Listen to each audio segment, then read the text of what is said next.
കർണാടകയിലെ ബീച്ചിന് സമീപം അതിവിചിത്രവും അതേസമയം ഞെട്ടിക്കുന്നതുമായ ഒരു ലഹരിമരുന്ന് വേട്ടയാണ് രാവിലെ അരങ്ങേറിയത്.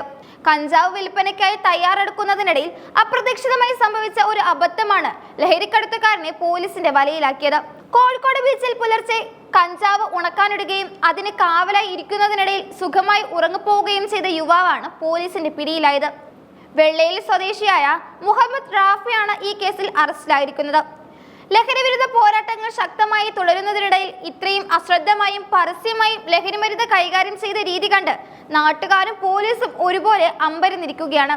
സാധാരണയായി അതീവ രഹസ്യമായി നടക്കുന്ന കഞ്ചാവ് വിൽപ്പനയും വിതരണവും ഇത്രയും പരസ്യമായി എടുത്ത് നടന്നത് ഗൗരവകരമായ സുരക്ഷാ വീഴ്ചയാണ് വിലയിരുത്തപ്പെടുന്നത്. പുലർച്ചെ ബീച്ചിലൂടെ പ്രഭാത സവാരിക്കിറങ്ങിയ ആളുകളാണ് ഈ വിചിത്രമായ കാഴ്ച ആദ്യം കണ്ടത്. ബീച്ചിന്റെ ഒരു ഭാഗത്ത് ഒരാൾ പായ വിരിച്ച് കിടന്നുറങ്ങുന്നതായും അയാൾക്ക് ചുറ്റും എന്തോ ഒരു സാധനം ഉണക്കാനിട്ടിരിക്കുന്നതായും നാട്ടുകാർ കണ്ടു. ആദ്യം മത്സ്യമോ മറ്റോ ഉണക്കാനിട്ടിരിക്കുന്നതാണെന്ന് കരുതിയെങ്കിലും അടുത്തേക്ക് ചെന്ന് പരിശോധിച്ചപ്പോഴാണ് ഉണക്കാനിട്ടിരിക്കുന്നത് വലിയ അളവിലുള്ള കഞ്ചാവാണെന്ന് ബോധ്യപ്പെട്ടത്. അപ്പോഴേക്കും മുഹമ്മദ് റാഫി ഗാഢനിദ്രയിലായിരുന്നു.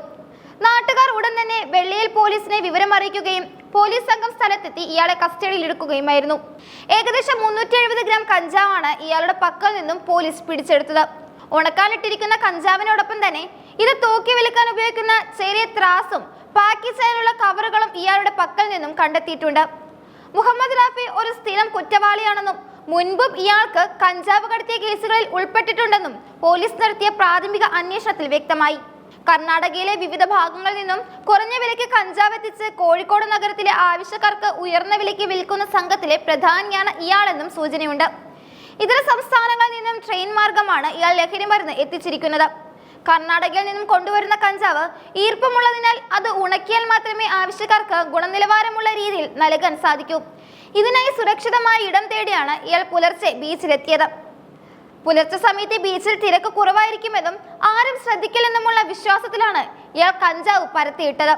എന്നാൽ കഞ്ചാവിന് കാവലിരുന്നതിനിടയിൽ ലഹരിയുടെ സ്വാധീനത്തിലോ അല്ലെങ്കിൽ ക്ഷീണം മൂലമോ ഇയാൾ ഉറങ്ങിപ്പോയതായാണ് വിനയായത്. മുഹമ്മദ് റാഫിയെ പോലീസ് വിശദമായി ചോദ്യം ചെയ്തു വരികയാണ്. ഇയാൾക്ക് കഞ്ചാവ് എത്തിച്ചു നൽകുന്ന കർണാടകയിലെ ഏജന്റുമാരെ കുറിച്ചും കോഴിക്കോട് നഗരത്തിൽ ഇത് വാങ്ങി വിൽക്കുന്ന മറ്റാരെങ്കിലും ഉണ്ടോ എന്നതിനെ കുറിച്ചും അന്വേഷണം പുരോഗമിക്കുകയാണ്. സ്കൂൾ കോളേജ് വിദ്യാർത്ഥികളെ ലക്ഷ്യം വെച്ചാണ് ഇത്തരം സംഘങ്ങൾ പ്രധാനമായും പ്രവർത്തിക്കുന്നത്.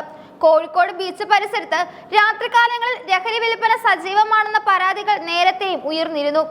ഈ പശ്ചാത്തലത്തിൽ പോലീസ് പരിശോധനകൾ കർശനമാക്കിയിരുന്നെങ്കിലും ഇത്തരമൊരു രീതിയിൽ പ്രതി കുടുങ്ങുമെന്ന് ആരും കരുതിയിരുന്നില്ല.